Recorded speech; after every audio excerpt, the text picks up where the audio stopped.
So I said to them, I love Jago and Lightfoot. Of course I do. Who doesn't? But it's just not the only thing I can do, you know?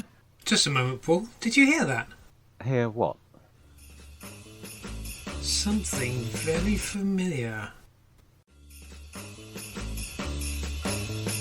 Richard! Giles! Paul! Hi, Gav. It's that tune. I know. I heard it. He's coming, Giles. I said that, didn't I? Just listen for a moment. Well, where is he then? Here we are then. Something Who Bunker, the solar system, Christmas-ish. I did it. Paul, Giles, Gav, blimey. No, hold on. Wait there. I've got something to say. There was something I had to tell you. Something important. What was it? Oh, I know. A happy Christmas to all of us. Oh. Same to you, Richard. Paul. Giles. Was that it? No, hang on. There's something else. Incidentally, a happy Christmas to all of you at home.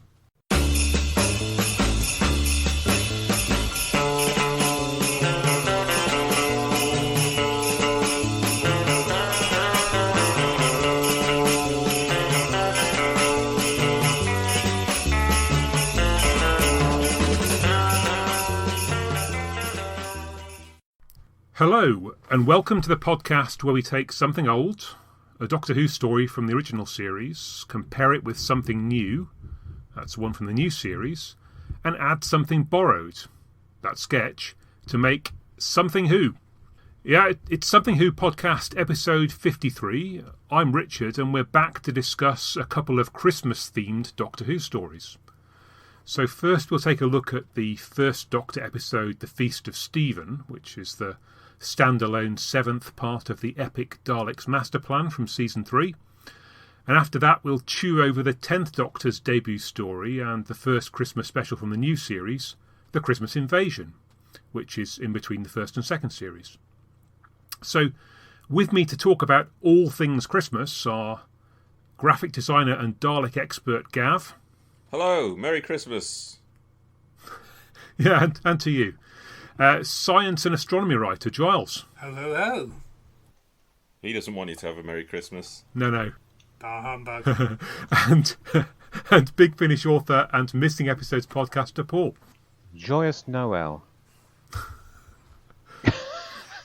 Before we get going into the main part of the business of tonight, I wonder, do you think it's possible that between the four of us we can explain Doctor Who Flux to our listeners? I just thought as an exercise, you know, maybe in the next 2 or 3 minutes, I'll kick things off, and when I start to flag a bit, maybe you can throw some additional colour in. You think we need the whole 2 minutes to to cover that crystal clear piece of plotting that paid off beautifully in the end? There were one or two things I wasn't quite clear about. So anyway, well, bear with me. So there's some kind of anomaly which is destroying the universe bit by bit. That's the flux. And also, every single member of the human race has a strange dog-like being that's looking after them, a protector. Which I guess is the main reason why I've had that fondness for Terminus since about 1983. And they come in all of their spaceships, which fortunately exactly surround the Earth. I mean, if there'd been one or two more or one or two fewer, it might have been a problem. But they just fit in a perfectly congruent way around the Earth, and they stop the flux from hitting it. So that's okay. Unfortunately, the Sontarans have nipped in ahead of them, so we have to have a bit of a shenanigans around that.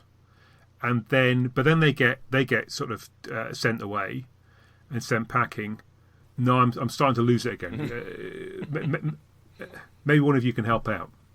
Well, I did have a big frustrating nitpick. I had two big frustrating nitpicks, which I vented on Twitter. And it turned out both of them had an explanation that I had overlooked. Right. Oh, go on. Apparently they are covered in the plot. So Try me, because I thought I followed it, which Clearly going to be famous last words. Well, I took issue with the notion that the flux was ripping relentlessly through entire planets, vaporizing complete star systems, shredding rock and the molten core and chewing through stars. And then it came up against this sort of fine wire mesh created by the dog spaceships that perfectly encompass the Earth, coincidentally. And the flux seemingly sort of just bounced off it. And I struggled with that. But apparently, according to our friend Stephen Brennan, there was a line of dialogue that explains that the dog people's ships' force fields are based on generating matter, and that they were precisely generating the requisite amount of matter to feed the flux as the flux tried to feed on the ships. Hence, the ships were unaffected. And as we know, matter can be neither created nor destroyed. So that matter was coming from A space tube through from one of the other universes. Yes. Ah, there you go. They weren't taking matter from the flux and turning it back on itself as anti-flux. That would be nice and neat. Bit of techno bollocks. Reversing the polarity of the neutron flow. Yeah. Ah, there you go. We had the solution at the very end with the antimatter, didn't we? But I've forgotten now. That was the bit that... There's no use asking me about the early episodes in the series because I can't remember the last one. Where did the antimatter come in? That's where... Yeah, I don't know. I don't want to go all Mr. Science on people. But, sorry, Gav, you go and you had another... Or is it related? The other thing that I foolishly thought was a dangling plot thread. I had mistakenly believed that by the end of the final episode that the universe was left in tatters, and that because we'd seen demolished planets and the solar system ruined. Yeah. Well, we all thought that. And as someone pointed out to me on Twitter in a line of dialogue I must have missed, the crystalline people, what they called, the... Ravagers? Ravagers. The Ravagers had actually, apparently, and I missed this bit, begun their plan, which was to rewind time and let the universe get exploded over and over again just for a laugh. And so they'd done their first rewind, apparently, and then not pressed play again or whatever. So the flux then didn't destroy the universe. And so in that moment, everything was fine. Well, if that was covered in dialogue, it might have been worth lingering on it just for a few seconds. Well, I mean, if only for us to say. the audience could actually hear it, let alone that it might be a nice moment of triumph to pay off the 6 episodes. Because what I got, and quite a few other people I gather, was that we saw the mention of their time rewinding plan, and that was apparently dropped and not referred to again. And that was my understanding, that they said they were going to do it to be annoying. Some people were so cynical as to think that the showrunner had accidentally come up with a possible resolution for his problem and not spotted it himself. Yeah, it would. Cynical Other kind people. of people thought that perhaps this had been heavily cut down and that some of the less congruent aspects were a result of overzealous editing. One of the frustrations from a storytelling point of view was the Doctor was virtually a bystander in the solution. All of the elements of solution were fortuitous because the Doctor... The 13th Doctor, a bystander? The Doctor had come across Tecteun, who was successfully executing a plan to annihilate the universe, which was pretty good going, and she'd done fairly well. And at the same time, the people that Tecteun worked for, or operated, or I can't remember, did she run the whole thing? Anyway, they had imprisoned the only other people in the universe who had enough godlike power to thwart the plan of the other villain in the story, which was really lucky. The Swarm, having thwarted Tecteun's plan, albeit accidentally, were friends with the only other being in the universe that was more powerful and able to defeat them, who seemingly was time, and they were vaporized or whatever. And then the Doctor went, that turned out all right, and she went home. So Division, was that just the Ood that was left at the end, or were there others of them? Unclear. It seemed to me that the extraordinarily powerful universe-conquering division was Tecteun and an Ood that turned tail within 3 seconds of being asked to do so. One thing that bothered me about this was a general sense of not understanding of the timeline, the time scales of this, of the Doctor's life not making a lot of sense. We were told that she had immeasurable numbers of lifetimes before Bill Artmore. And so although no numbers are put upon it, it seems to take her back to... Well, no, it explicitly takes her back to through the whole of Gallifreyan history and to the beginning. To the dark times. The times of chaos. So we understand why she has survived. We're led to believe that it is she's covered the lifespan of dozens, maybe hundreds of normal Time Lords. Which would be quite interesting. That gives the story a sense of scale. But on the other hand, Tecteun, who is just an ordinary Time Lord, has also lived. Yeah. Somehow managed to survive that entire length of time. Other characters from her past. So you're led to believe that if your brain paints the same picture of the scale of this story, that we're talking about the dark times, not millennia ago, the mists of time. Well, but then we keep bumping into people from her mate, the dog chap. Yeah, is still alive, not even got any grey whiskers. He's still running around from those. So suddenly it all gets foreshortened again, and it seems like yesterday. Yeah. That's a very good So point. that's all rather unsatisfactory. And Joe Martin's knocking about in Tewkesbury or wherever it was. So many things don't make sense. All the Time Lords are dead and gone. I mean, they've been and gone and been and gone. Gallifrey has gone to another universe. It's been extinct, then it's come back again, and then it's been destroyed physically. Unless, of course, it was still in the other universe when it was destroyed. So while all this has been happening, a sliver of Gallifreyan society, the division, has been operating behind the scenes. I mean, not so far parallel. as to actually show themselves until now, of course. It's the division concept, as we had it explained, I suddenly thought, it's foundation, isn't it? He's ripping off the foundation to some extent. The idea of them kind of pulling levers behind the scenes, and it didn't occur to me that thing about Tecteun, but was there, because they were sort of outside of any universe in their ship or whatever. So I suppose it was possibly forgivable that time might run differently. yes, I suppose if that means I don't know, outside time. I'm making excuses, possibly. Yeah. Yep, that could work. I actually although I don't really get anything out of that entire story, but I did quite like, although it's incredibly simplistically and childishly presented, them sat there between the two universes, the old one and the next one. I somehow quite like that imagery. Yeah, even though so it was did I. completely unscientific. It seems such a big idea. Sometimes when you swing for a massive idea like that, less is more. So I found myself vaguely intrigued as to what the implications were. Yeah.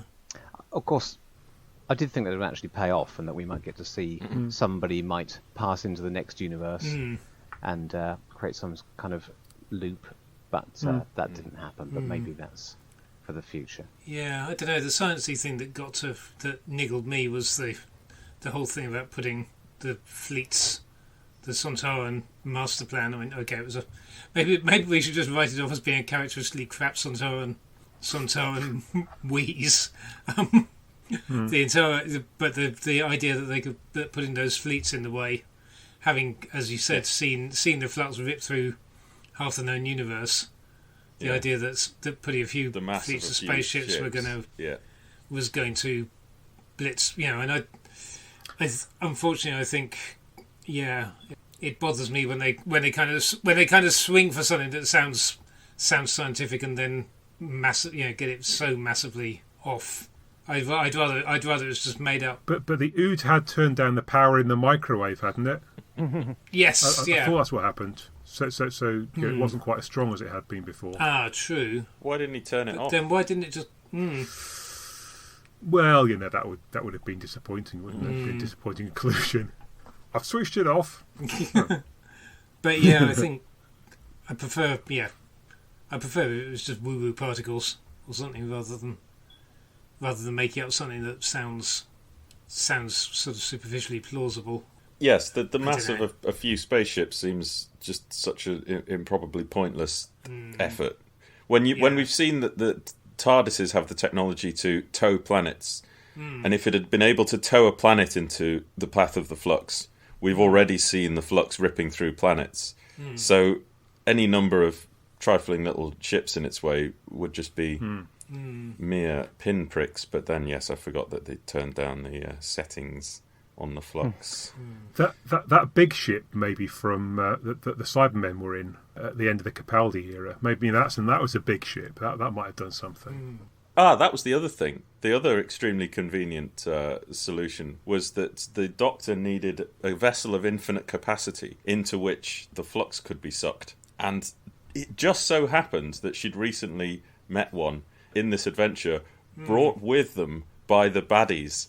So that was another nice, generous piece of luck by the baddies to sort that solution out. the fact that the flux had to go into a vessel of infinite capacity, you sort of thought that was telegraphed by the Doctor's attempt to do it with the TARDIS in the first episode, which just failed. And you think, well, surely those ideas are a little bit mutually exclusive.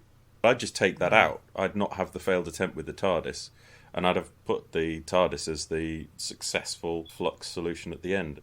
It's just occurred to me that entire thing was actually a remix of Revolution of the Daleks, wasn't it?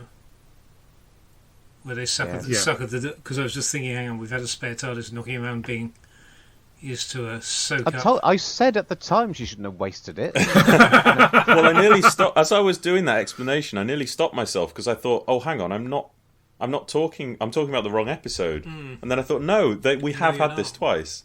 Yeah. The other thing that occurred to me, which may be the last person in the universe to notice this, but this division stuff it's season 6B, isn't it? It's the inter-Doctor between Troughton and... If it had been placed there... Well, look, we could talk about this all night. We could. We all thought, didn't we, when we saw... what was the one with the Jadoon? Fugitive of the Jadoon. Yeah. That it was suggesting that this mysterious missing Doctor came from between Troughton and Pertwee because... Had the old TARDIS. Well, that's the... Yeah. Yes. And the fact remains, and has never been explained, that because the Fugitive Doctor's TARDIS is a police box, there is no way you can explain satisfactorily her being from before an earthly child. And yet we are being presented with as a fait accompli that she was. The Doctor herself is happy with that explanation. Nobody seems to have picked up on it. But my point is, I don't believe that they overlooked that. I think that they were making it up as they went along. Hasn't Chibnall admitted that he just got this idea while his mate was writing Fugitive of the Jadoon and took the keyboard away from him and added this extra stuff in and started himself down this path. Oh. I'm sure. I just think that's probably what he was thinking in the first drafts, and then got carried away with himself and invented this. I thought it would be more exciting to make it pre-First Doctor, but had forgotten that they'd left a bit of a big clue and also an insurmountable hurdle to that being possible. Although the only way that we know that this was... that she's pre-Hartnell is because the Master told us, and the Master could have been lying. And then, when they discussed it in this series, she said, and did everything the Master say to me was that right? Tecteun said yes, but she didn't know what the Master told her because she wasn't there. No. So, maybe he's just a big liar. I noticed that she gave a little pause, like Alec Guinness in the first Star Wars, when Luke is asking him the same question. A good actor will always put in a little pause and a little shifty eye business, just in case the writer decides to rewrite the entire backstory. A good actor who's not, a good actor who's not entirely confident in what they're being asked to say. It's true from a certain point of view, is how it will be revisited. Yeah. When Tecteun's a ghost. Perhaps before we run out of time to talk about the other things we came here to talk about, we should move on. I guess I should say that despite all of that, I actually quite enjoyed watching it. I just wish it felt a little bit more coherent at the end. Yeah, I thought it was very watchable, and I think it's primarily because it moves so much faster than what we've had in the last 2 years. So you're encouraged to not stop and think about it, and that's pretty much the only reason it gets away with it. But is that a plus or a negative? I can't decide. There were times when I was thinking I'm quite enjoying this, but I wish it would slow down and investigate some of these ideas and some of these characters a bit more. I think a bit more variety in the pacing would work, and a bit more depth to these ideas and these situations, these characters would help. But would it? Did it only work as well as it did for me because it was speeding through, because it was trying to feel... I mean, it was obviously trying to be Doctor Who the movie style, summer blockbuster style, and that was became explicit in the last episode where they did the Star Wars wipes. I don't know why they hadn't done them before. And it did start to feel like Star Wars, a sort of Star Wars fever dream. And I quite like that, because I like Star Wars. So if we're ever... That's the only thing that I think saved it, the fact that it almost pulled off the epic feel. Most epics don't make any sense. They're a different beast, a different genre, the epic. So... Yeah, it felt like a big step up in a lot of departments. Like I felt like the characterization of dialogue was a lot better. And I've still got a bit of a chip on my shoulder about Chibnall's generic space buccaneer type characters, and generic space people tend to be at the dull end of the spectrum. But there were a lot of more interesting characters in there as well to help things along this year. It looked good. It looked very very glossy. If that's the sort of thing that you want out of Doctor Who. Well, let's hope he learns from this, and his 4th series is... Oh, hang on a minute. Well, there's still these specials. Yeah, but he wrote them at the same time, and they're not linked. We're going to go back to the old one-off. Well, yes. Anyway. Okay. Hurrah. Well, thanks for that. I'm feeling... much the same, I guess, as when we started, but at least we've had a good chin wag. No more enlightened. Yeah. So moving on, The Feast of Stephen, written by Terry Nation and directed by Douglas Camfield, which drew in 7.9 million viewers, I noted, in 1965. It's a ratings disaster, isn't it? Absolute calamity. So yeah, I mean, it kicks off in a sort of generic northern location. I mean, there's hints of Liverpool in the script, although not in the accents, other than Peter Purvis when he turns up, and then moves on to Hollywood. But anyway, I mean, what do you all make of this? Well, we know what you. We have the world expert on the Feast of Stephen here. I mean, I used to absolutely hate it. I mean, I used to think it was just excruciating to listen to, and I have developed an appreciation for it. But that's largely through taking it to pieces and understanding it. I used to be fairly nonplussed by it. I thought I developed an appreciation for it by watching your video some months ago, and then watching it again today. I still hate it, possibly more than ever. It's awful. It's not funny.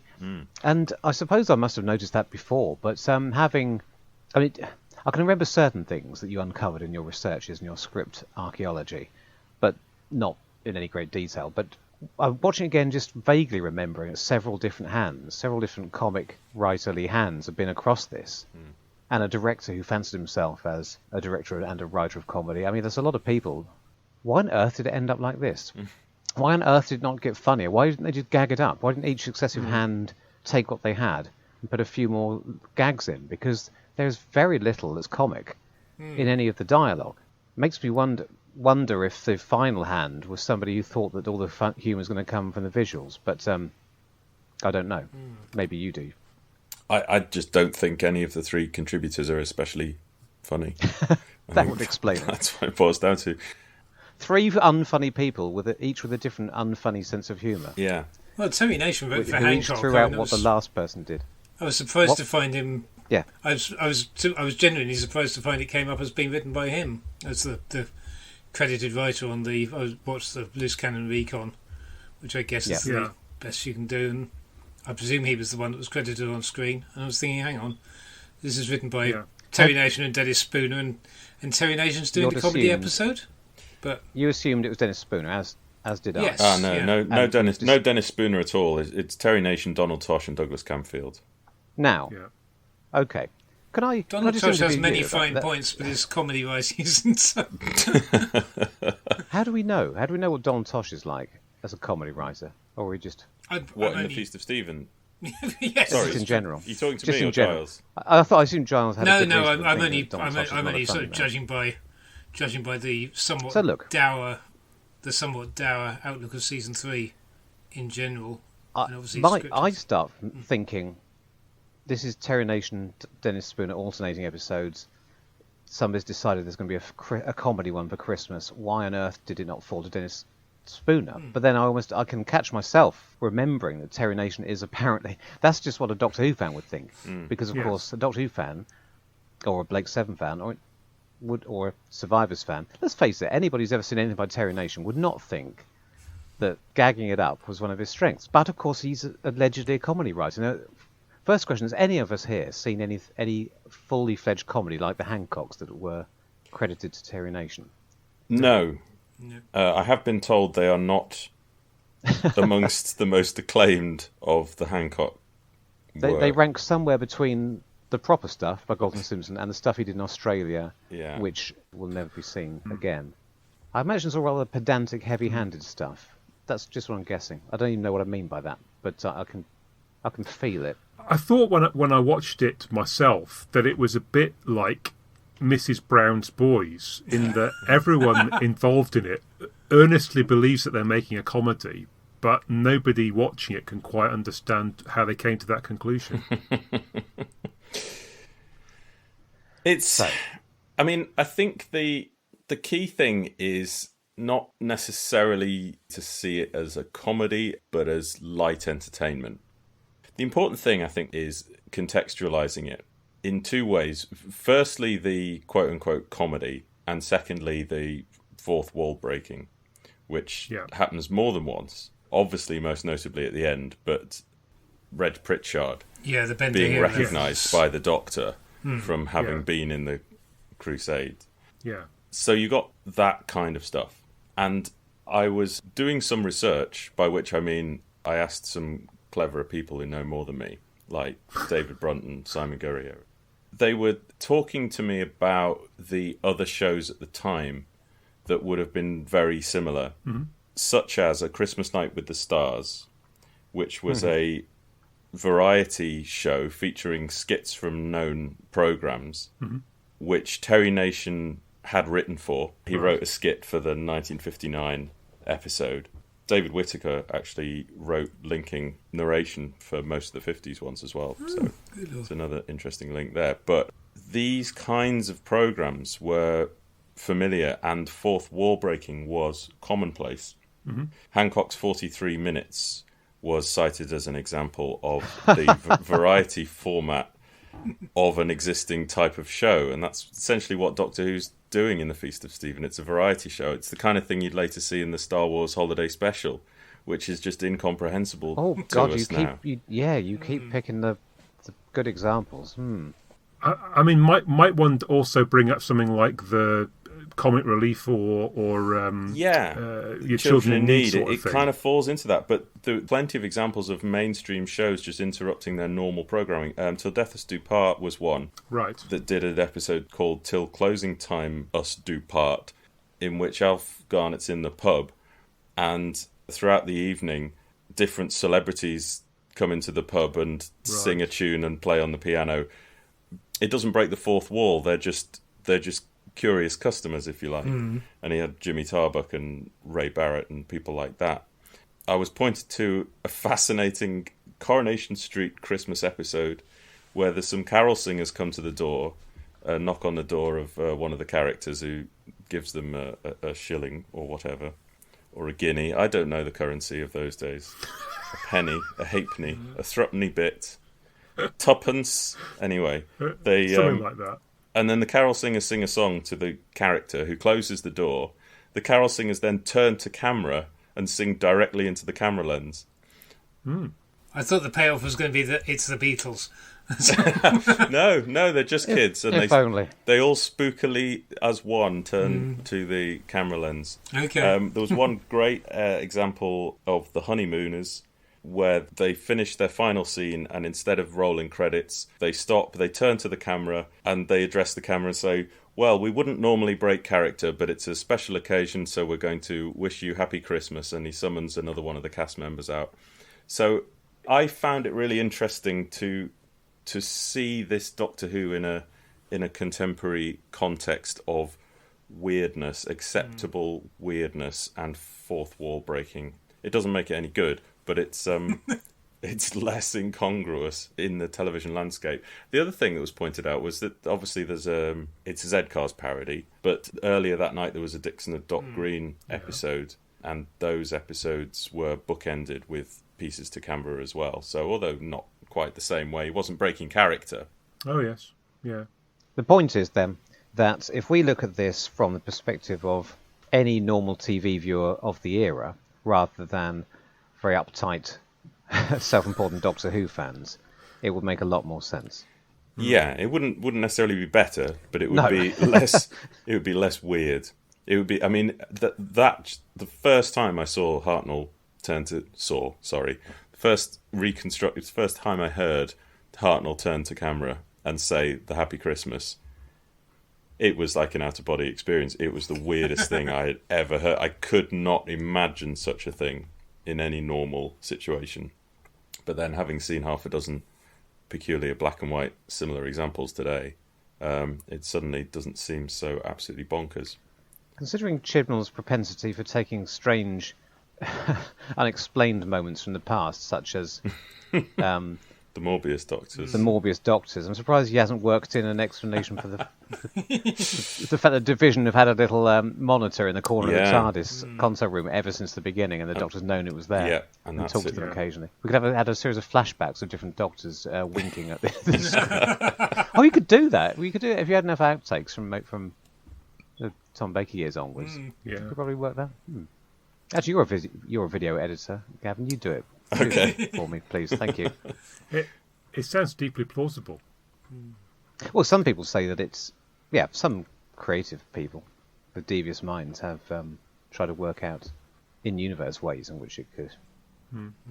It's, in terms of that's very interesting about the context, but then there's stuff that we are missing, and that there's, and God knows, and there's stuff that we just don't get because of the...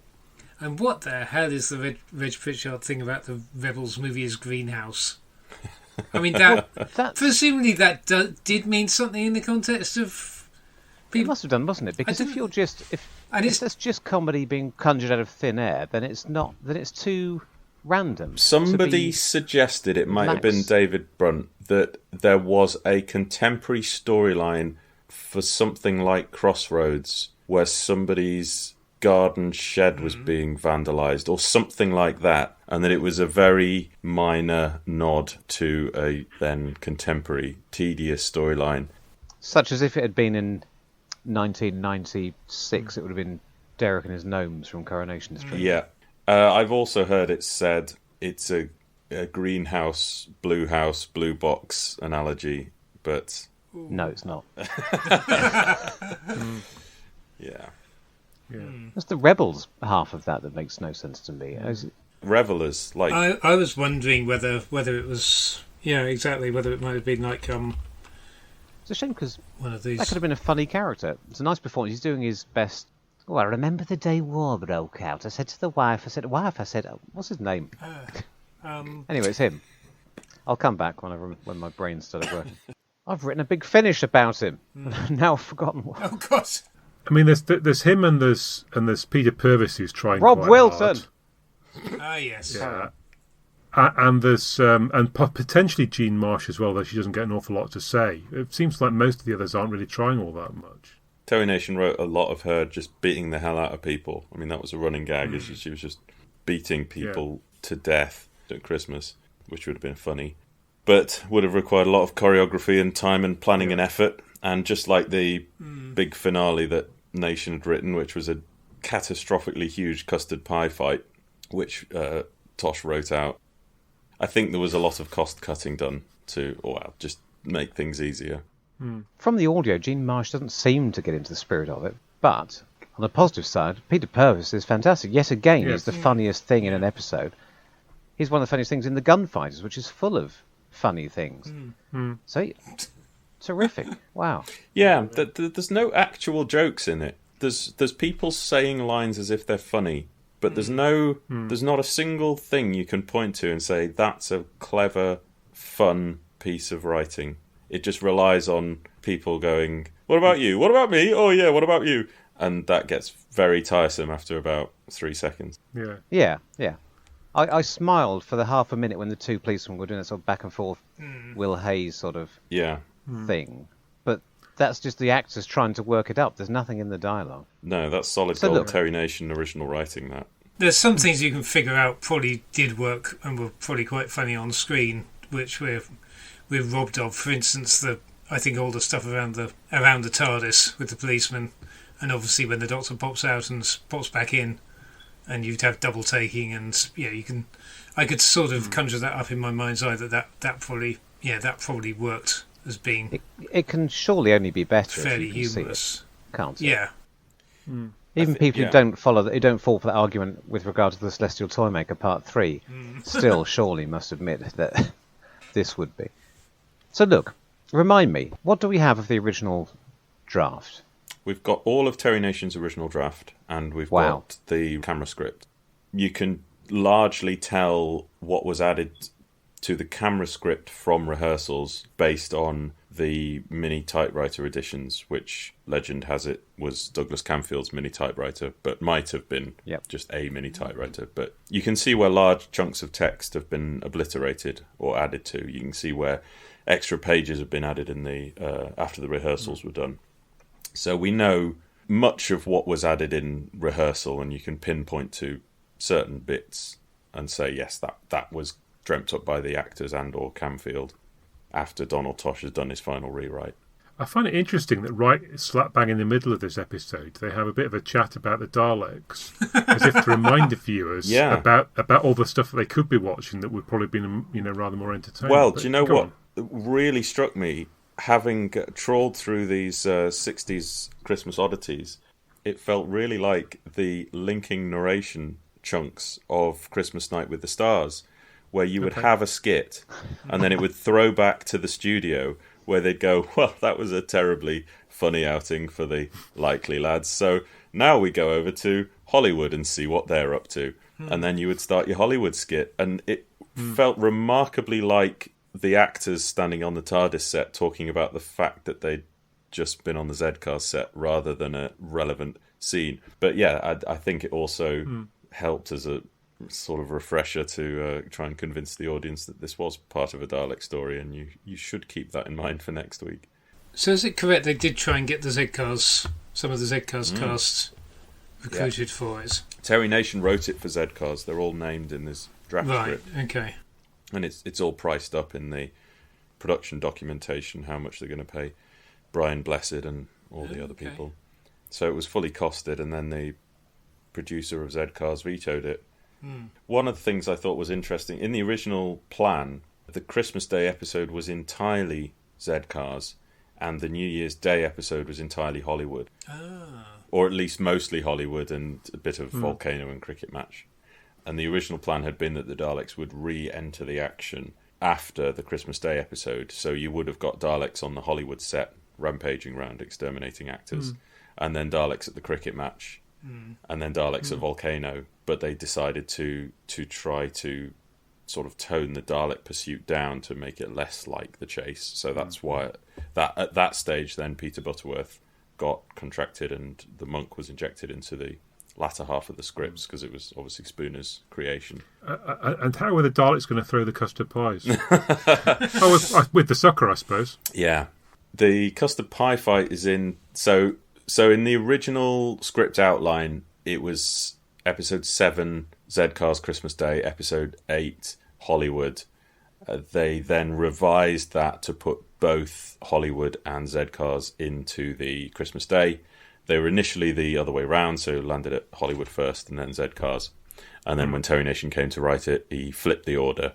So it was Z-Cars first, wrote it entirely as a Z-Cars script. And then when that got passed off to Donald Tosh, at that stage it was no longer Z-Cars, so he took out any references. I think there's character names thrown in there that would have identified it as a Z-Cars series. Mm-hmm. But yeah, there's decent chunks of Terry Nation's original quote-unquote comedy in there. And personally, I find the Z-Cars stuff works, and whereas, at least on some level, whereas the Hollywood stuff really doesn't, for me. But then the Hollywood stuff really probably suffers a lot more by the lack of the visuals, because it is so... It's so just a wall frenetic. of noise, isn't it? Yeah, exactly. Is any of it pre-filmed? No. Are there any elaborate comedy sequence? No. I think that the immense amount of random noise going on suggests to me that it was actors in the studio, not Yeah, no, there's no freewheeling in real time. I don't think there's any Ealing pre-filming for episode 7. No, the Keystone Cops, such as it is I mean, there's only really a little bit of business as he's going backwards and forwards at the end of the corridor, and then from what I gather, a car crash off screen based on a sound effect, and then Stephen staggers in, presumably with his face all blackened up. That's to match the car crash on screen, then. It's a meta reference. They put it in deliberately. And the other one that I've harped on to you guys about in the past is the Professor Webster, the great question of what on earth is going on there. Is it meant to be Hartnell? Did we talk about this last time? We talked about this briefly at the tavern, and I think you were saying that they had one of the Richards possibly had talked to you about it. I said we shouldn't have had this discussion before with pints in our hands. Yeah, Elvino did flow, and now I'm confused. Yeah, so somebody, again, might have been David Brunt, worked out who that actor was, found him, found a few tiny things that he'd done. So he's a real person, and contrary to myth, it wasn't William Hartnell. So it's not Hartnell walking back onto set in a flat cap. But one wonders if it's someone in Hartnell's wig and costume, and the joke, and that's the joke, is that's why it was possible to mistake one for the other, because otherwise, yes, that makes absolutely no sense whatsoever as a joke. No, a running joke. Then again, this is brought to us by the team that brought us Rebels Moving Greenhouses, so maybe we don't need to look for... I mean, there's stuff going on. I was trying to listen to the soundtrack without paying too much attention to the reconstructed visuals today, and there's things like when the Doctor comes into the interview room, there's a tapping noise, and I don't know whether it's the Doctor or whether it's the guy behind the desk, but there's some little bit of business going on that is completely lost to time because we don't have the visuals. And then the scene starts, and it's these little oddities. I'm not saying it would be necessarily funny, but it's fascinating that these moments are lost, and that these chaotic scenes in the Sheik's tent, where it's just so many voices shouting over one another. The one hopes that with the aid of the visuals, you can get something out of just these nightmarish noises that you just want to get rid of. Because there's quite clearly stuff going on. There's like 3 or 4 overlapping voices of people all doing their own little bit, and it strikes me that it was potentially nicely rehearsed, and you could have interesting choreographed moves as the actors rotate around the set. And but all we're left with is this scream of noise that's deeply frustrating to listen to.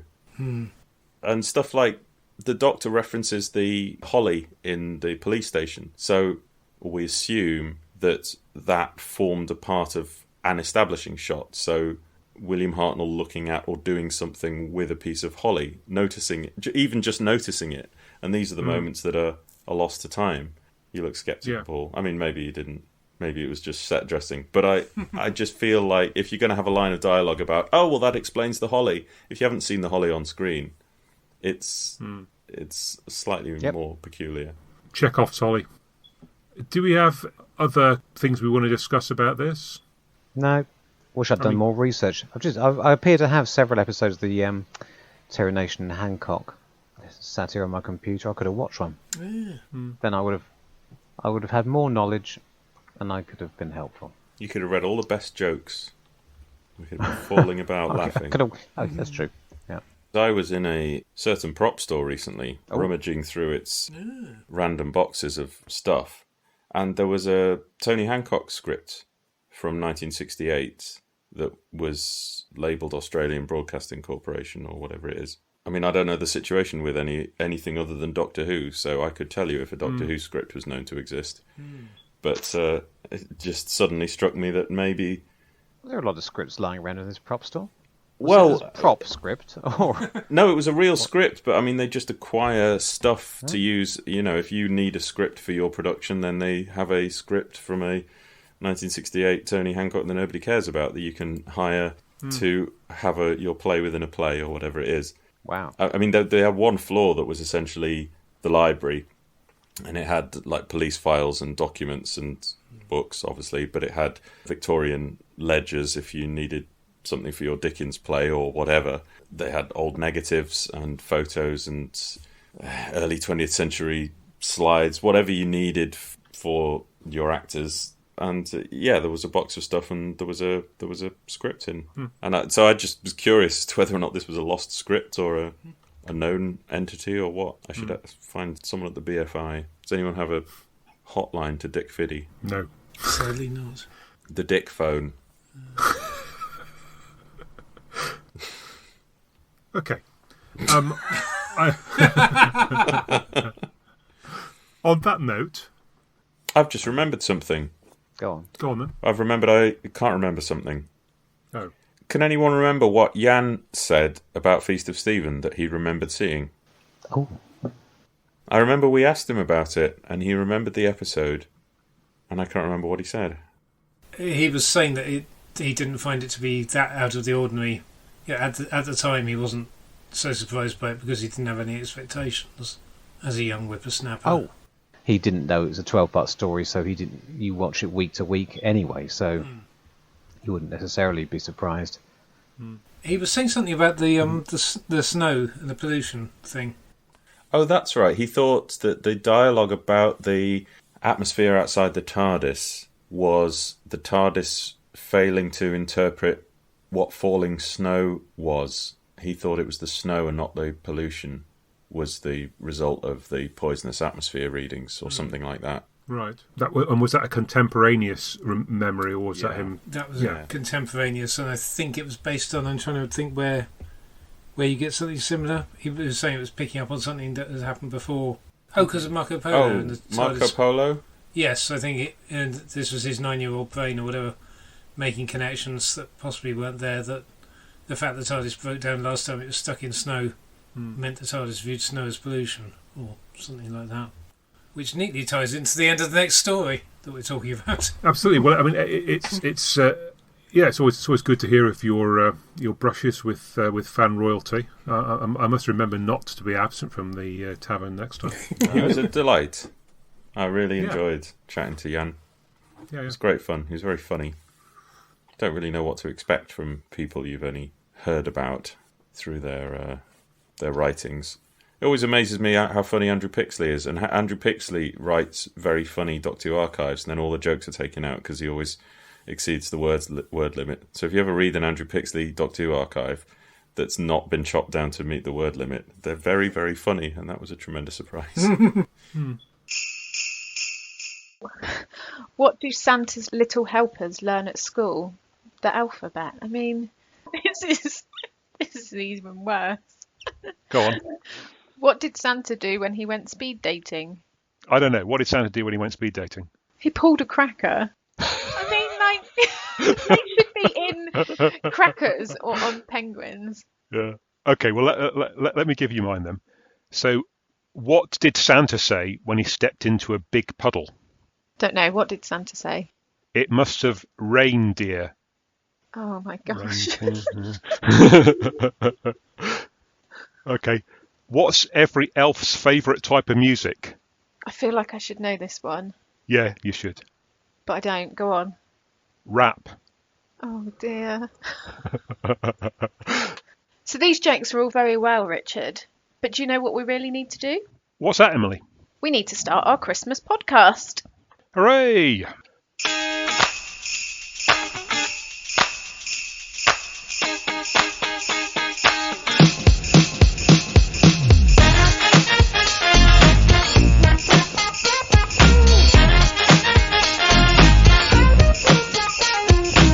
Hello and welcome to If It's Hurting, It's Not Working. Yes, we're back with episode 4, which we've specially themed for Christmas. Yeah, so Christmas is all about celebration, so we're going to talk about what we each like to do to celebrate Christmas. But for many of us, Christmas is also a chance to get away from work for a while. It's a great opportunity to reflect on what's important to you and to ensure that when you return to work, you're ready to get the most out of it. But before we get to that, we've got a nice new sparkling webpage. Yeah, so it's ifhurtnot.work. We want to wish all of our listeners a very Merry Christmas and a Happy New Year, whatever you are doing or however you choose to celebrate the festive period.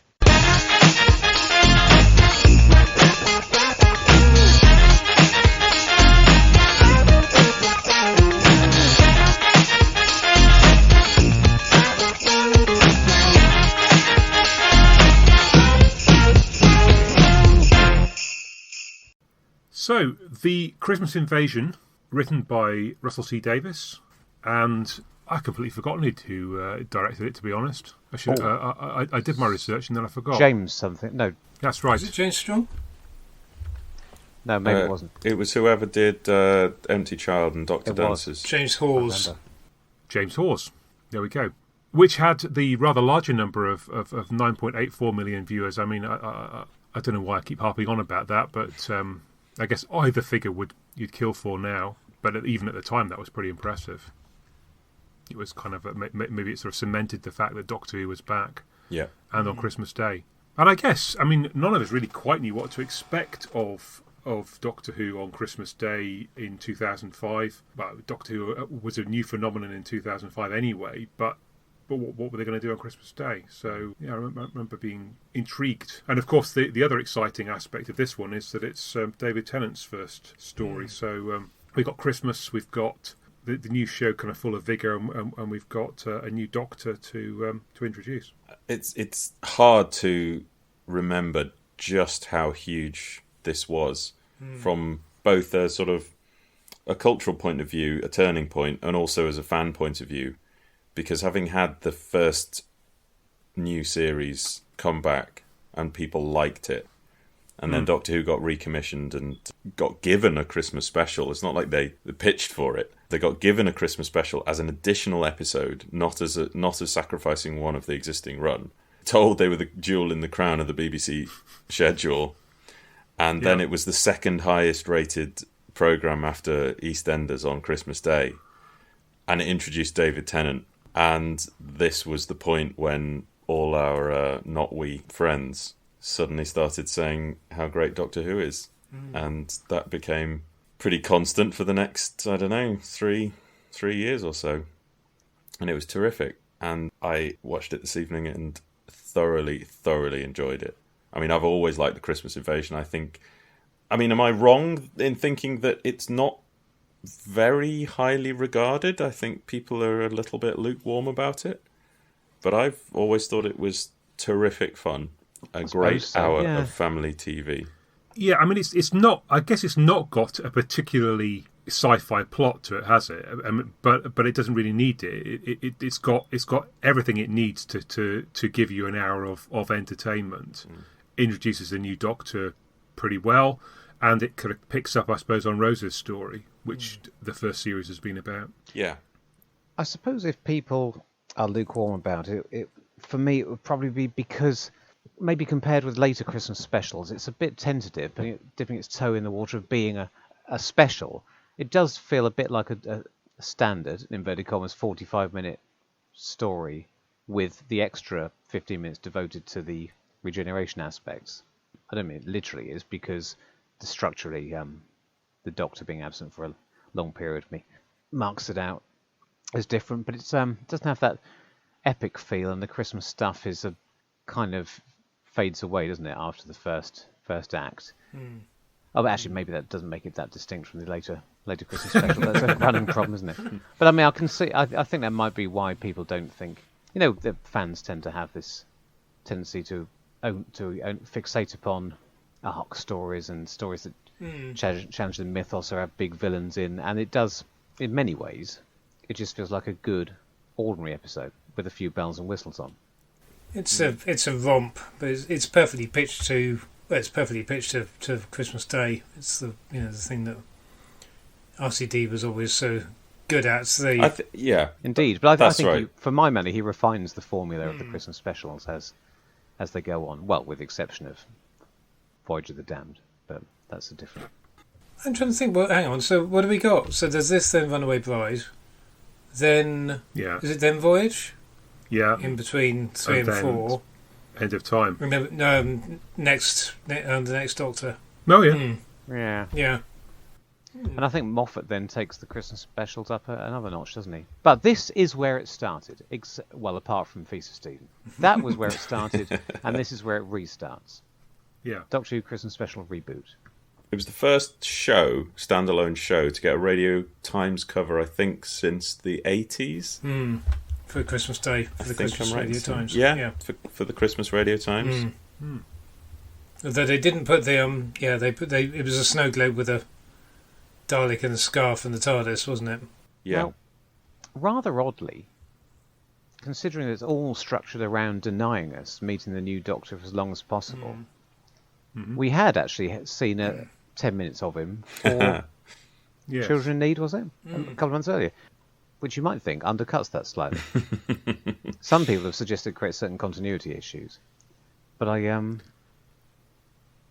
kind of forgotten it, to be honest. It's a long time since I've seen that little it's skit. probably best. Probably is best forgotten. I know it fairly well. What do you know off the top of your head? What the continuity issues created?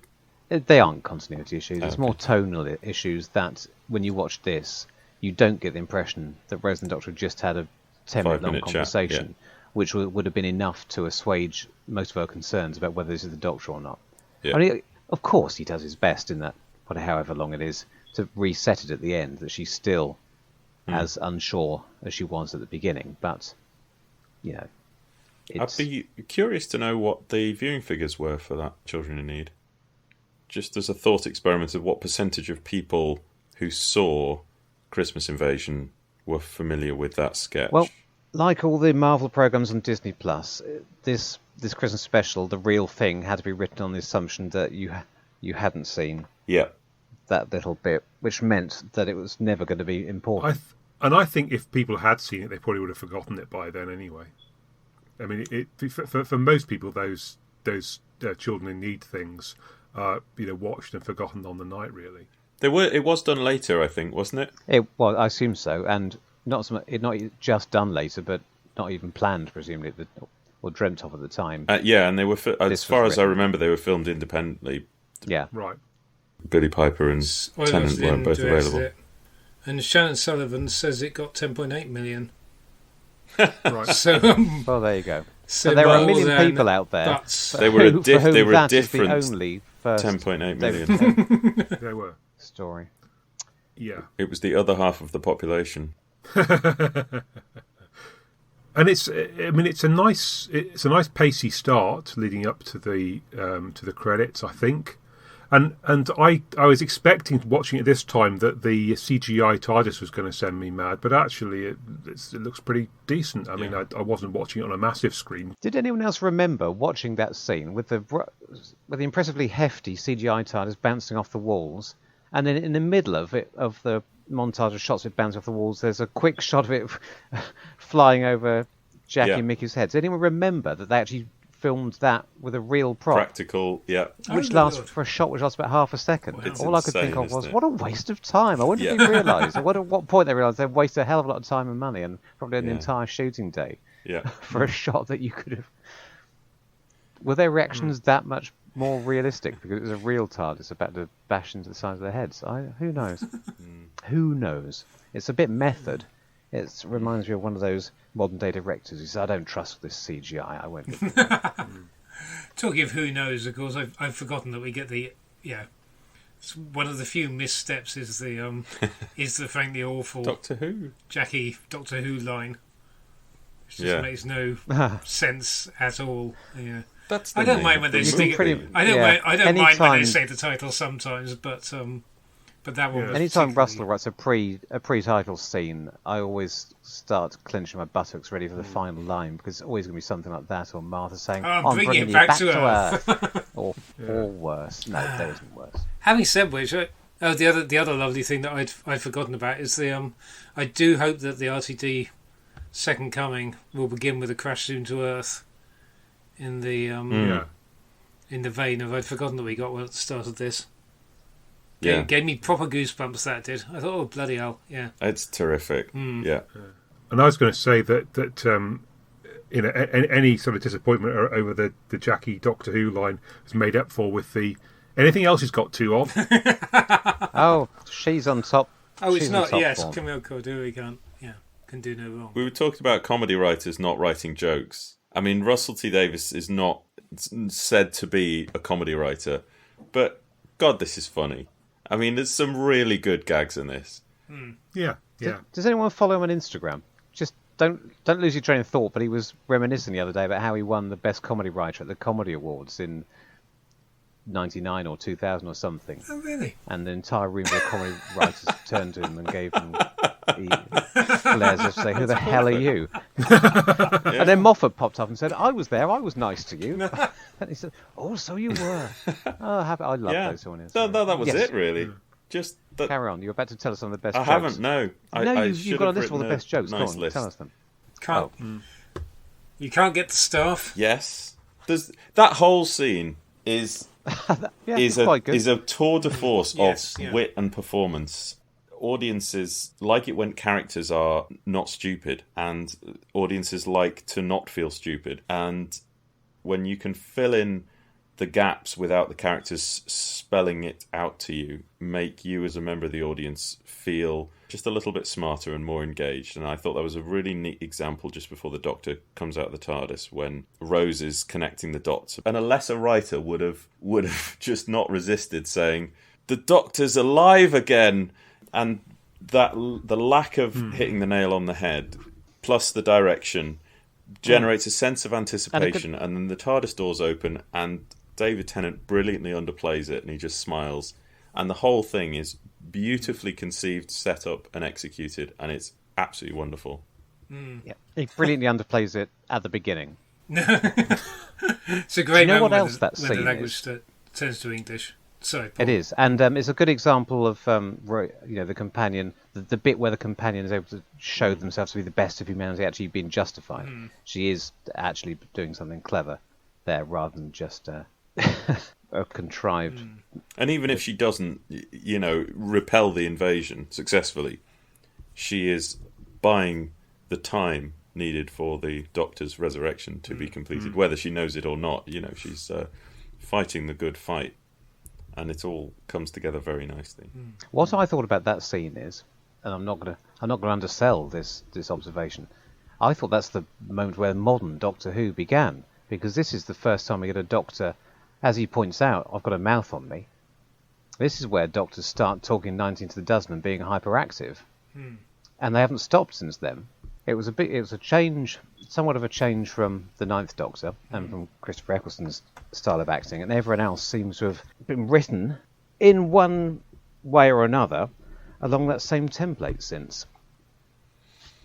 Doctors that the Doctors always held the room, but not always, by just literally talking so much that nobody else can get a word in edgeways, and it starts here.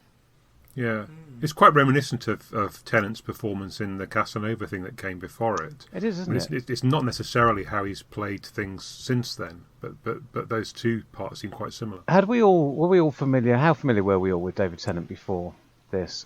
I remember specifically watching Casanova because of the casting decision and looking for moments where I thought, I'd buy him as the Doctor.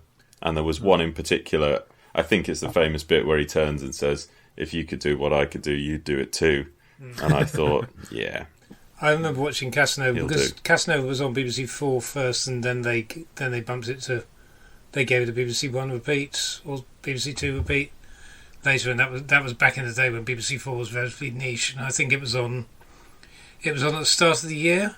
I think so. It was on a few months before, and I remember watching it just after the first trailers had started running for Doctor Who like the teaser they ran at New Year or Christmas, and I thought, bloody hell, it's coming back. Okay, who is this Russell T Davies guy?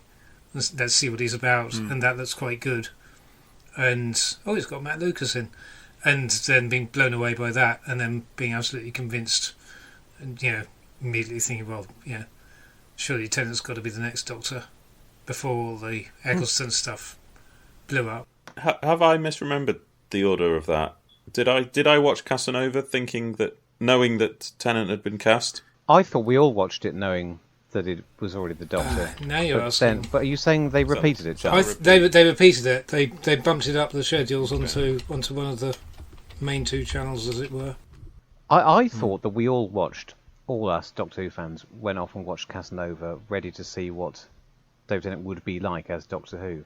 And I also vaguely remember, and I might be wrong on the timeline of this, that the other thing you could watch to get some clues was a drama called Secret Smile on ITV, which was not a good primer because he plays an extremely unpleasant sexual predator. So I do remember being mildly amused at the thought of. No, I didn't. There was also Big Finish, wasn't there? But he hadn't done very much of Big Finish at that point. Oh yeah, he was in Phantasmagoria as a bit part. Oh yeah, was the Unbound thing happening by then, or I can't really remember. He was quite. He played some memorable characters which is interesting, like Daft Jamie in the one about the Edinburgh body snatchers. Yeah, taking over the. Oh yes, yeah. The other program in which it made an impact, and this is what I was lucky enough I saw him in first, and I genuinely thought, he should be Doctor Who. Was Blackpool the musical Penance from Heaven rip-off with David Morrissey and Sarah Parish and David Tennant. I'm just reading this off. That's just off the top of your head. But I genuinely thought. When was that? I remember saying this. It was November 2004. Okay, yeah, and I remember watching that. Yes. He played a dour detective with a Scottish accent, not for the last time, and his assistant was a young PC played by the actor Brian Dick. I remember saying to a friend, there's your new Doctor and companion, David Tennant and little Brian Dick by his side. And I wasn't trying to make a joke there, Gavin. And my friend said, wouldn't that be a good partnership? But we got half of it. Many people say the important half. Tennant, but no Dick. Yep. Well, is there anything else he's got? None of it. So, Casanova started airing on BBC Three, in fact, on 13th of March. And Casanova was 3 parts, and it went out 13th, 20th and 27th of March. Just before on Doctor BBC Who, Three, so just before Doctor Who. And then Rose was on the 26th, or 26th of March. Right. Do you know an unpopular opinion? I thought his character in Blackpool screamed, this man should be the Doctor to me. Right. And when I then watched Casanova, I thought, no, that's not quite as much like the Doctor as he was in Blackpool. I don't think there's another person in the history of humanity. Okay. That's hyperbole. There's not another person who's seen both programs that agrees with me. But that's what I thought at the time. I thought he was overdoing it a bit. I remember going to the tavern after seeing that little 10-minute children need thing, saying to somebody, I'm not so sure now. I think he's camping it up a bit too much. Now, of course, I came to love and adore David Tennant as Doctor Who, just like we all did. But in the interest of full disclosure, these are my early opinions. I thought I'd have preferred to see him playing it a bit more down to earth. To be honest, I have a similar feeling about Tennant. That I think the whole accent thing was a mistake. I mean, I've mentioned this before on the podcast, I'm sure. I think if they'd gone for his normal Scottish accent, it would have been better. And it would have been more distinctive, I suppose, than Rose. I mean, I know there's this suggestion that he's supposed to be sounding like that because he's with Rose. But I think I would have preferred it the other way around. But having said that, I do think also that his performance in this particular one, the last 10 or 15 minutes of it, he kind of explodes off the screen, and I like that aspect of it. I think it's perhaps other aspects of his era when I wish he was a little bit more restrained and a bit more David Tennant than a bit less 10th Doctor. Yeah, I think there's still moments throughout his tenure when he's overdoing it, and there are still moments in the Christmas Invasion when he's too close to Richard Hammond for comfort. But by and large, I think he's absolutely fantastic. I think he's so charismatic. Even when he is overdoing it, he gets away with it. Oh, yeah. When he mimics the Sycorax, he does his Sycorax voice back to the Sycorax. And that is so close to the line of being a moment of cringe, but isn't. It's just funny. It's just works. It is a good idea to have an actor who's not embarrassed by the comedy, like the one he's replaced. Yes. Because that's not going anywhere in the writing. So you need somebody who's going to go with it rather than pull a massive forced grin and pretend he hasn't made a terrible mistake.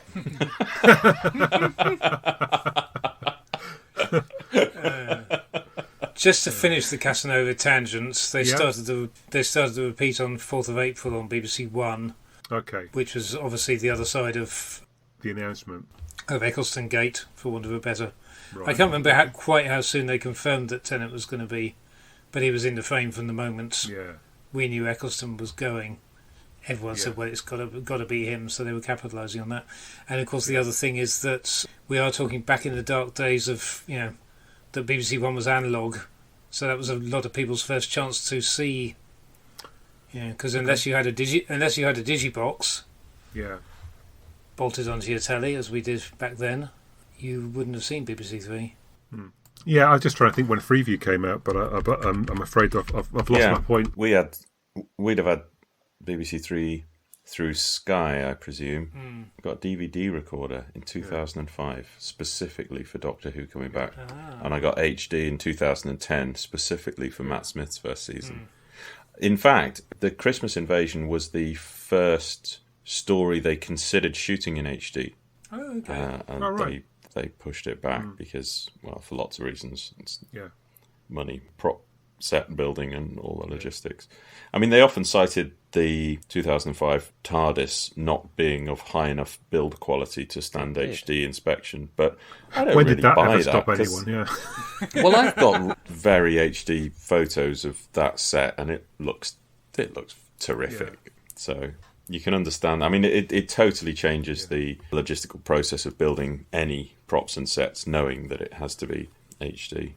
The irony, of course, is that what they're talking about is HD at the point of when you're taking the shots. By the time it's broadcast, the whole thing's so horribly soft because they're having to compress it over the airwaves that actually, although the resolution is much higher, you don't get, you necessarily see all the detail you'd expect out of it. Yeah. So, I mean, I think that's kind of perfectionism rather than the reality of what people see. I guess ultimately they had to bear in mind that there'd be Blu-ray releases down the line. Because Planet of the Dead was the first one, wasn't it? Yeah. That's an irony, isn't it? I mean, because basically when the program originally went out, and the reason why we got missing episodes is that people weren't worried about posterity, and then they didn't make it in HD because they were worried about posterity. but there you go. Yeah, so just looking at that, Freeview launched in 2002. So, I mean, you're quite right, Giles. Not everyone would have had a box at that point, but at least you didn't have to have a subscription to one in 2005. Yeah, I wouldn't have had anything like that, but yeah. Brass bands. I used to play in a brass band when I was a boy. And you've got a Santa with a trombone, which was my instrument of choice. So I mean, it's and we always used to go out at Christmas, so it's got that going for it. I mean, they don't last very long, and I must say, I never sent a jet of fire out of my trombone, which sounds like, is that a euphemism? It is neither a genuine jet of fire or a euphemistic one. There's a euphonium in the brass band, if that's what you're thinking about. Oh, yeah, that was what I meant.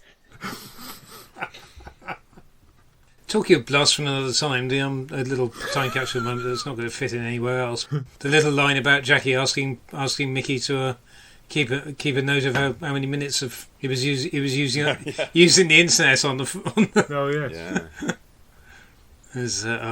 They probably had free serve those days. Yeah. I'll crowbar some facts in then. Nice performance by Sean Gilder as the lead Sycorax. Sean Gilder, the actor, not very well known, but here's three things about him. He was in State of Play before this. He was in Poldark quite a lot after this. And my cousin knows him because their children go to the same school. So there you go. It's not as... Sorry, I haven't got a quarry story for you this week, but I do have a cousin actor Well, now I'm having to... cross-pollination story. Well, they filmed in Clearwell Caves, which is pretty close to being a quarry. Oh, him! Right, I've just... Yes. Oh, God. No, sorry. Clearwell Caves, him!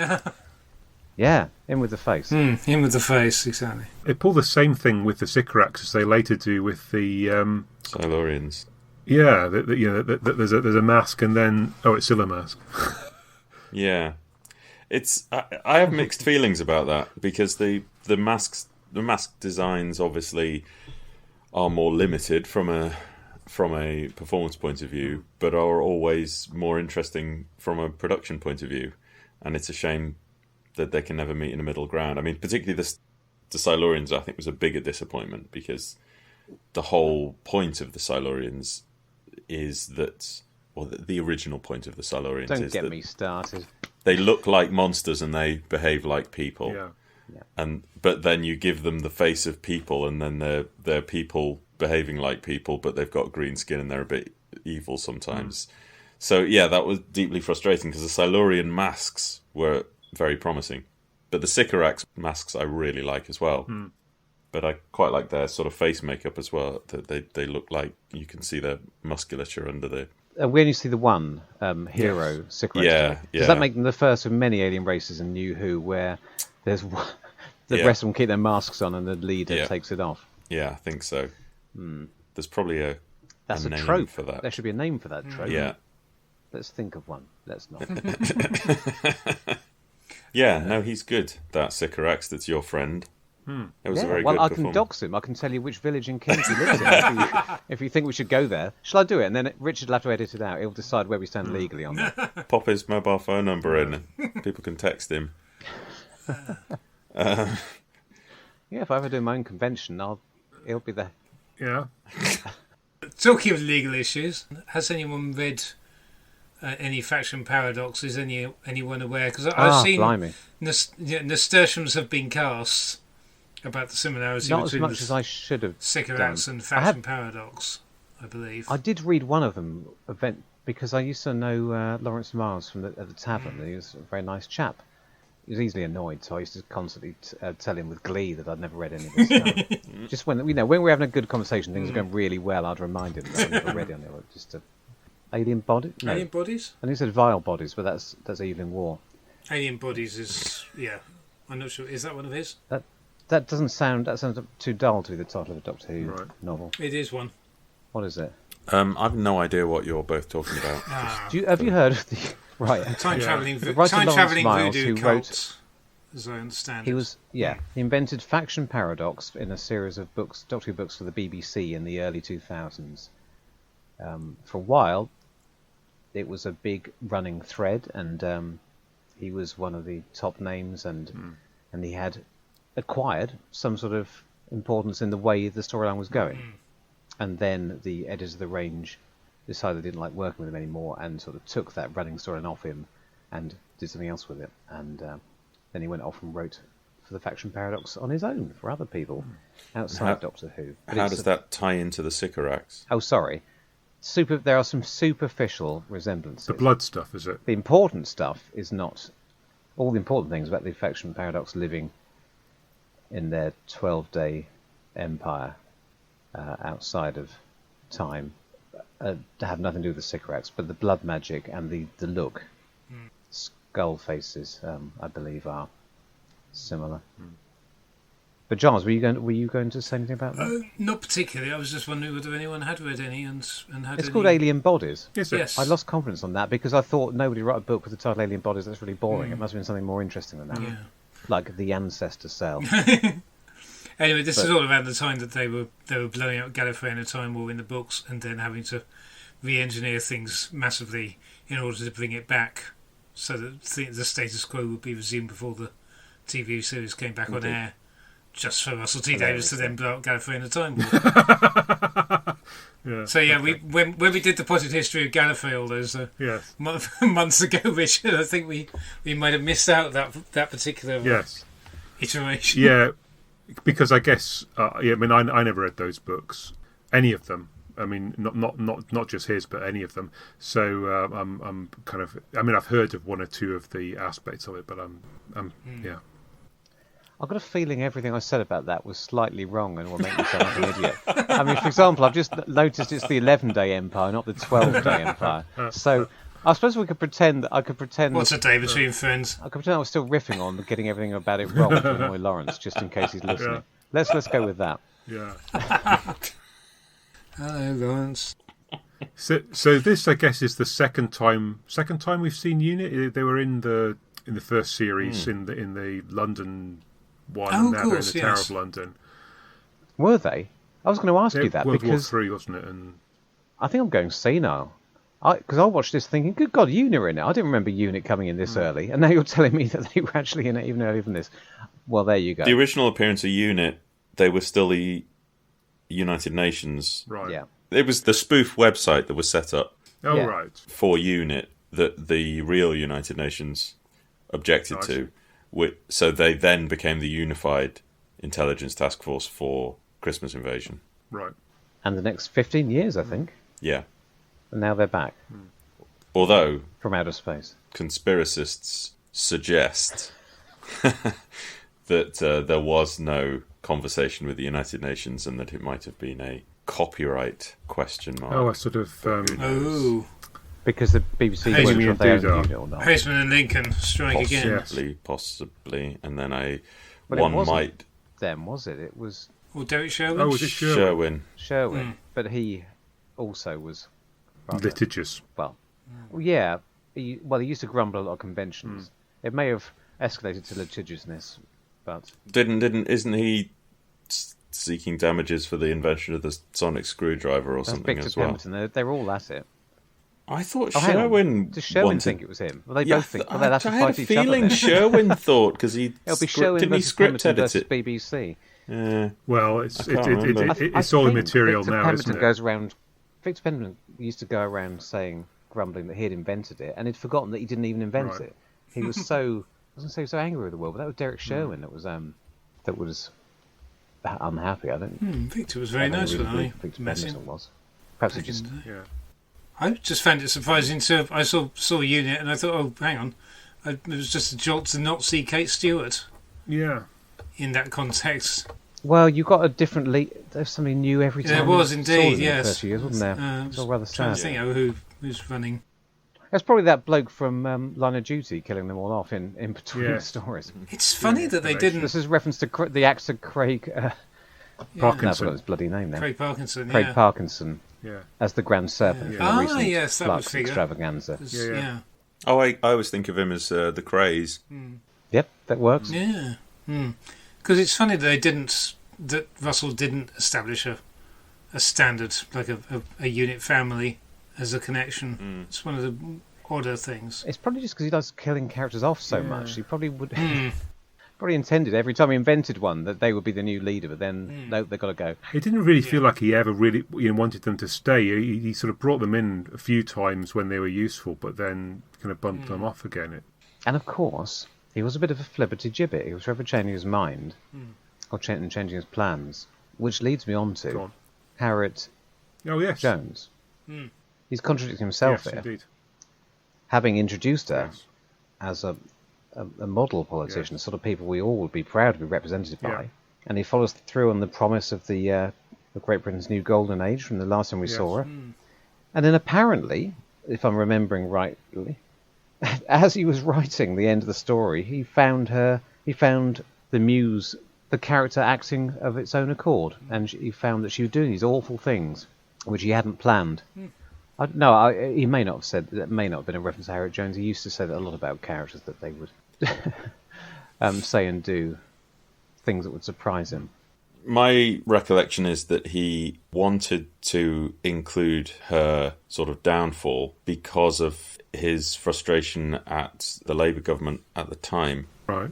That would make sense. Over Iraq, yeah. I thought of that earlier. I wonder why I hadn't thought of it before. Because the first thing I thought all I've ever thought for the last 15 years is Margaret Thatcher, that it was a reference specifically to the sinking of the General Belgrano at the termination of the Falkland conflict as it was retreating, which we all remember. Yeah. And I thought it was rather unfair for him to exercise his displeasure with Margaret Thatcher's actions 30 years earlier by pasting them onto a completely different character, whom we would have no reason to believe would work that way. But you're right. I mean, it's probably is much more likely to be the frustration we all felt with the Brave New World people, things are going to get better, Tony Blair, then leading us into the Second Gulf War. The only thing I would say about that theory is that had he not already made his satirical statement with weapons of massive destruction, and in the dead story, Tony Blair in the cupboard in World War III. And that was in the story that set Harriet Jones up as the replacement. I still think so. For her to then follow the downfall of fictional Labour and then also embody it seems a bit contradictory to me. Yeah. Do you remember him saying that was why he took Harriet down that path? I have read it. I don't remember where I read it. Yeah, I mean, I'm a little bit concerned. Certainly, watching it this time around, it seems a bit misogynistic in the way that their downfall happens. Well, then again, that's become a political meme for the ages. I mean, it was going around. It's been going around in the last couple of weeks. Getting quite heavy circulation on Twitter. But did it pre-exist this story? Because it felt so. It was a very strong, dramatic moment. I just don't particularly think it fits Doctor Who. Never mind not fitting Harriet. Yeah. What's her name? Jones. Sorry, why is it misogynistic? Well, because don't you think she looks tired? She looks tired. I mean, it doesn't really work in the same way. You know, if you're going to talk about Boris Johnson, for instance, at the moment, nobody's really going to care whether he looks tired or not. But somehow, if you're a woman, you have to be to carry off the fact that you're, fantastically in charge of everything, and you look incredibly young, and so on and so on. I don't know. I mean, it's just how it hit me. It may not be fair.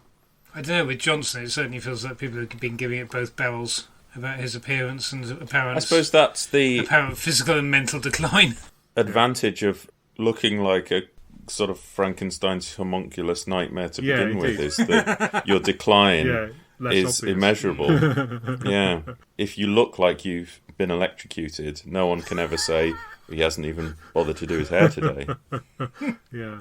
It's genius. It's a cunning plan. Anyway, it's a very good moment dramatically, very clever. I just don't particularly think it feels like Doctor Who, the programme. I don't think it quite suits the character of the Doctor, and I don't think it quite works with Harriet Jones. So, in almost every sense, I don't really like it. But, it gets you thinking, makes you feel something, makes you think something. Does a Torchwood thing come out of thin air here? We've had the Torchwoods, the reference in the... This is the first time Bad you Wolf. discover it's an organisation. Right. Yeah, it's been mentioned. Has it? There's a reference to the Yes, ruins of the Torchwood. It's in something Bad or other. Wolf. Ruins of the Torchwood Torchwood Institute is a quiz question with the android in Bad Wolf. Okay. Good Lord above. That's its first reference. Right. But yes, this is the first time it's established to be an organisation with alien technology, and then we later meet it in Army of Ghosts, and then we later discover it's 4 people in a basement in Cardiff doing what the hell they like. Yes, well, I mean, I did...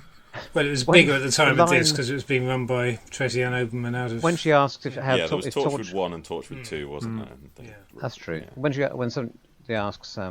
Are Torchwood ready yet? Well, they have just lost a third of their staff.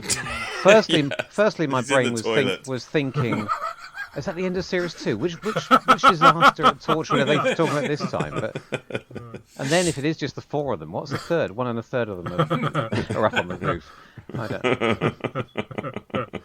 don't. Yeah. Hey ho. Those moral dilemmas, though. Just to harp on about the Harriet shooting the retreating spaceship. Yeah.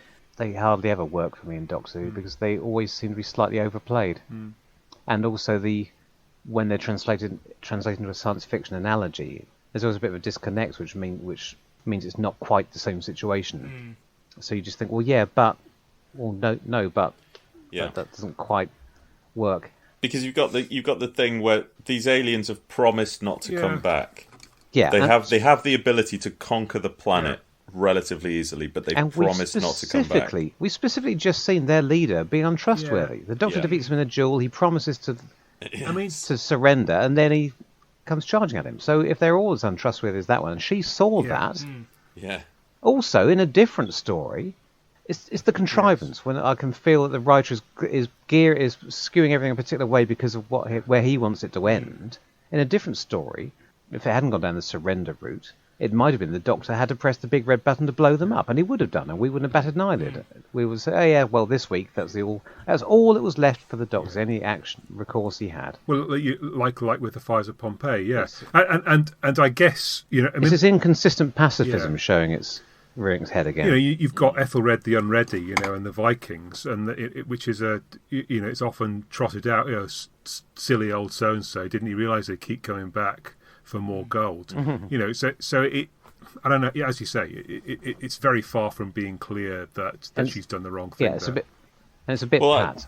But I just happened randomly to be looking at Trial of a Time Lord today, and I was struck by the end of Terror of the Vervoids, and the Doctor saying, "Well, I had to wipe them all out, otherwise they'd have come back and destroyed Earth." And they say, "Well, but you still committed genocide," and he was like, "Well, I had to. I had to do the genocide, so it's okay." Right. But it's not okay to blow up a spaceship, depending on This week. his mood this week. Depending on which direction it's travelling. I'm not, obviously, I'm not saying that my personal moral approach to life is to shoot people in the back. I'm not saying kids. That's not what you said to me before. This is the message.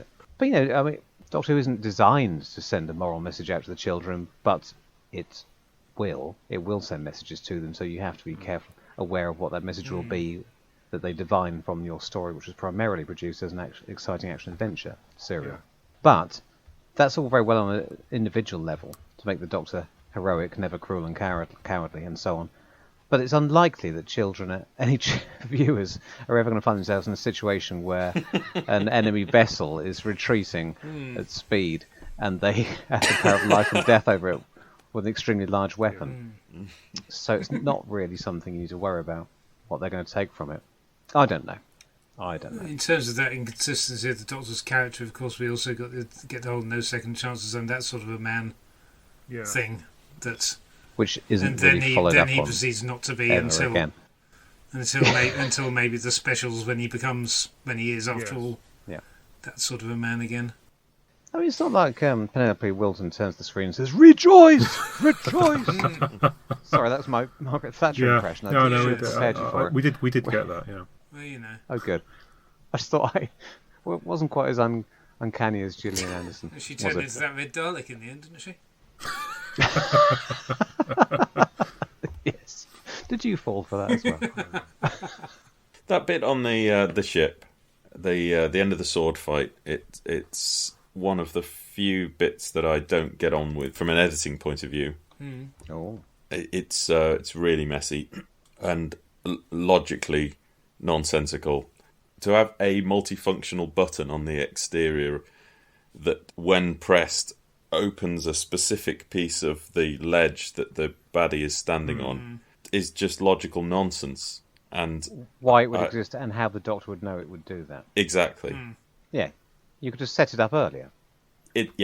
Fairly simply. Yeah. It's too big a bump when I'm watching it to think that couldn't have been smoothed out relatively easily. But also the editing process of the Sycorax leader jumping up and the Doctor knowing he was there behind him and the Sycorax not having moved forwards off the trapdoor by the time the button is hit. None of that few seconds adds up. And then the Doctor instantly delivers his punchline. I'm that kind of a man. Too quickly. It's messy. I think the problem is that it's, as you say, it's not plausible, but because of that, it's then not dramatically satisfying. It's not just that we think, well, that wouldn't happen, because there are lots of things in Doctor Who where you have to sort of get over the fact that it's not going to happen, but it means it takes some of the joy away from watching the programme if we don't feel that what we've just witnessed was earned. Is it a trap door? I always had the impression it was part of the wing that folds. Part of the stabiliser thing that folds in. I mean, it's just a piece of the platform that he's standing on that just moves out. Yes. Just moves out from underfoot. Which I always felt was slightly. Maybe that's just my head canon, but I always felt it was slightly more justified than it just being a random trapdoor in the. But whatever it is, there's still a button by the door that looks like a door control, and for some reason it activates the thing that the guy's standing on, and only that thing. Yeah. It's like a 2-metre square. What's odd is that he didn't bother to set that up, which you could have done earlier in that scene, but he did set up the fact that he had a bloody tangerine. Yeah. Chekhov's that scene. Yeah, but I thought you were going to say he spends 45 minutes setting up that his arm has the ability to regrow. No, it's the You've tangerine. Got regeneration. Yeah, I mean, all of these. On tangerine. The first time we get the dressing gown with the apple in the pocket, which is itself a call back to the boyfriend who's been staying from the very first scene. Yeah. That's some effort he's gone to make sure that doesn't feel like an ass pull. I don't know why I always say ass pull. It's one of my favourite tropes. I don't want to see anyone doing an ass pull with a tangerine. No. Okay, that's a shame. I'll strike that off the list then. Have we got anything else? I mean, we can move on to links if you sort of. But I don't want to stop you from. I would like to single out Murray Gold. Oh yeah, absolutely working his ass off. He's just an extraordinary contributor to Doctor Who at this point, and just working overtime to produce some wonderfully memorable stuff. And I'd completely forgotten about Song for 10, which I love. I think it's a beautiful little track, and it's a lovely surprise. And the scene with him choosing his clothing is just the right amount of knowingness without over-egging it. I like him looking in the mirror and thinking he looks the part. I think that's a really nice touch. And in there you've got his shirt from Casanova that he picks off the shelf, and umpteen other little references. Russell T Davies originally wanted to use the 1963 version of The Bells of St Mary's by Bob B. Sox and the Blue Jeans, but they couldn't get the rights to it. Okay. So they commissioned Murray Gold to write a replacement in a similar Phil Spector style. But I think Song for 10 is great. Any of the umpteen different versions. Rewatching it, I kind of always want the episode to finish on a triumphant note, and it sort of peaks and troughs as you get the triumph, and then you get the Harriet Jones, and then you get the costume scene, and then you get the cut to her on TV where it's all a bit downbeat again at the end as her career falls apart. But then you get the gag with the hand, and it's just, for me, it really works. I really, really enjoy it, and I think it's, as you said earlier, Giles, it's just perfectly pitched. It's not overcomplicated, and it tells a coherent story, and was clearly very, very successful with a mainstream audience. And I think Doctor Who could do with a bit of that. If only Russell T Davies were going to come back to the show. If only. Where could we get a writer of his calibre to take over in 2023? One very odd thing about those last 30 seconds is those last 30 seconds. Is it just me, but it appears that the entire thing reaches the final moment of the crash to credits moment, and then there's 20 seconds of additional dialogue, and the music starts up again. There's a jump in the music. The bit where Rose leans over to the Doctor and they start talking about, okay, where should we go, and pointing up at stars. It's always struck me that there's a jolt, there's a little judder there, that it reaches I can't remember what the last line of the previous last line is, but it gets a perfect ending, and then, hang on, here's 20 seconds more slightly pointless dialogue to possibly just to set up the fact that, okay, this isn't the end, we want to go out on a bit more of a where are we going next moment. It's not a big complaint, but it's always just something that struck me as weird. I do know that there is even more trimmed out of that scene. I think originally the 10th Doctor reflects on his use of fantastic and says that it basically doesn't suit him anymore. Of course, isn't that the last line? Is fantastic.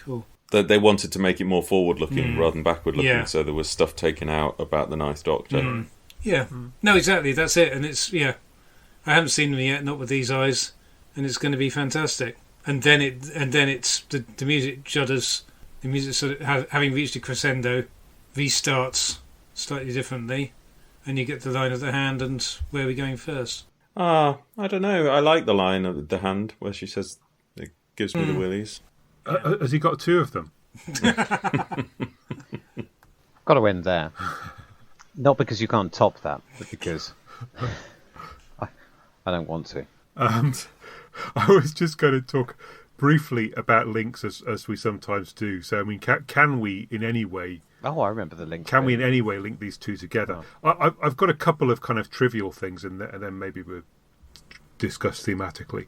Both of these shows are written by the most prolific writer of this series up to that point. So, Terry Nation, I think it's his 30-odd episode by the time that we're watching The Feast of Stephen. Equally, Russell T Davies has written the majority of Series 1 and then comes back for this. So yes, they've obviously gone on Christmas Day for the guy who's banged out the most scripts in the past and can do a job. I mean, and Russell T Davies is the showrunner, so why wouldn't he do it? It's a No, don't lose confidence. Don't undermine your own point. It was a fantastic point, well made. And the Doctor wishes his companions a happy or merry Christmas on each occasion as well. Although in the Christmas Invasion, it's pre-credits. Yes. Neither of them have the Daleks in. I was going to say that nobody much dies. I mean, there are a couple of deaths in the Christmas Invasion, but it's not. It sort of looks like it's heading towards mass extinction, and then it pulls back from it. And equally, uncharacteristically for the Daleks Master Plan, nobody cops it in the Feast of Stephen. Because that's Sarah's first flight on the TARDIS, isn't it? That's the first time. What? First time she's in the TARDIS for it to land. Yeah, I assume so from her reaction, but it's understated. Yeah. Both stories have slightly weird that they're two separate adventures, as it were, because you've got the whole thing with the Santas, the pilot fish, in the first 15 minutes, and then that's... Oh, now you've reminded me and of then that's resolved, and they... Damn it. Yeah, so it's the same as sort of... You reminded me of something I did want to mention on the Christmas Invasion. Yeah. Oh, blast. You can edit this in somewhere else. Or cut it out and drop it in your virtual bin. I've always been slightly bemused by the whole pilot fish thing, so I paid attention this time. Not so much who they are. I got the metaphor for them following along in the wake and or presaging the big fish. Got that. But the pilot fish are attracted to Earth by the scent of the Doctor's regeneration energy. Right. But it's also heavily implied that Sycorax discover Earth when they bump into Guinevere, and that's when they set their course for Earth. And if the pilot fish and which is okay if they each have their own separate reasons for coming here, but it's also said that they're travelling together. The pilot fish are travelling with the Sycorax, so they don't need two separate reasons to be drawn here. So that surely is a slight... It knackers the analogy, There's something wrong there. We've got 4 sides on a triangle. So don't think about it now. Think about it in your spare time. The Doctor has made a completely irrelevant deduction about why the robot Santas are there. Something is wrong. Either the pilot fish aren't travelling with the Sycorax, or the pilot fish weren't attracted by the Doctor's regeneration energy. Although the energy. Sycorax were already on their way because they bumped into the probe at Mars on the way to Earth. Yeah. So I guess the Guinevere is a coincidence. That's the one. There's the 3 facts for which we can only 2 of them can be the case, and one of them, 2 of them are deductions, and one of them we know to be true, which is that the Sycorax discover the existence of Earth by finding the probe. No, because they're already in the solar system. So, but also they can't be homing in on the Doctor like the pilot fish are, because the Doctor only arrives at the start of the story, at which point the Sycorax are already hanging around, aren't they? Well, I don't. Well, that would make it even. If you're implying that they're already on their way to Earth, that would make it even more ridiculous. I don't think we can add. I think we can just assume they're passing by and bump into the satellite, and then. Well, the satellite's only going to Mars, so it's relatively nearby. You can't say that the Sycorax are coming to Earth, because then that means there's a third justification. Yeah. I'm trying to simplify this, not add. No. They're clearly implied to be just passing by and hadn't spotted Earth. They were in orbit around Mars, investigating signals from the Ice Warriors or Sutek. Or that virusy thing. Yeah. Yeah. Giles, tell us about Beagle. Yeah, I was just going to mention this because obviously, for anyone who doesn't remember, Guinevere 1 is obviously inspired by Beagle 2, which was the British lander that arrived with Mars Express in, I can't remember which year, but 2003 maybe, and crashed. Yeah. Sadly, crashed into the surface of Mars on Christmas Day. I had some friends who went along to the control room or the sort of the party to celebrate, and that was a little bit of a damp squib, sadly, when they didn't hear anything back. So that's obviously a nod.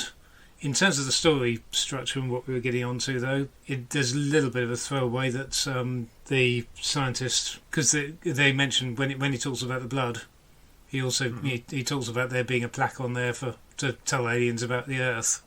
So I think you can, kind of pick up that the Sycorax arriving is a knock-on effect of them bumping into Guinevere and reading his handy set of directions, as well as picking up the file of blood. V'ger. Yes. V'ger, yes. It's fortuitous. V'ger. It's fortuitous that they happen to be already in the solar system. They didn't have very far to come. But yes, they were just lurking around Mars for unspecified reasons. Yeah, it does give us a nice covert Ice Warrior reference from the unit guy. Unless he's talking about the ambassadors of death.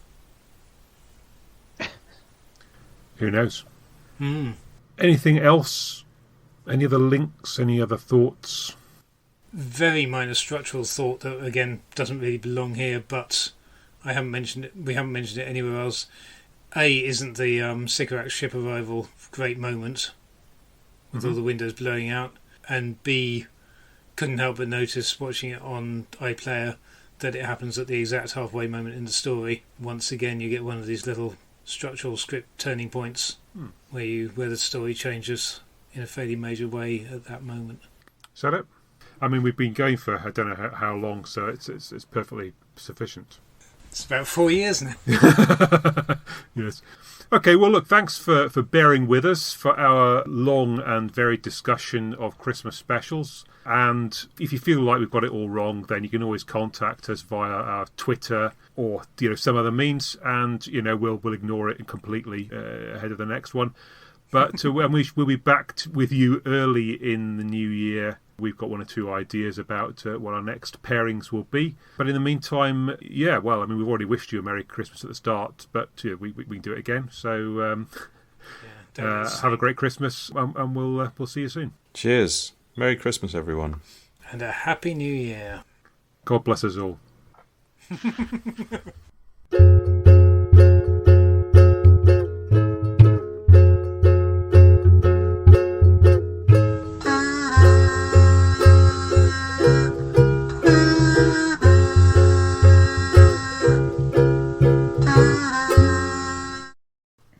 I haven't read this yet, so I'm just going to be winging it. Let's see how good I can get it on the first. Yeah.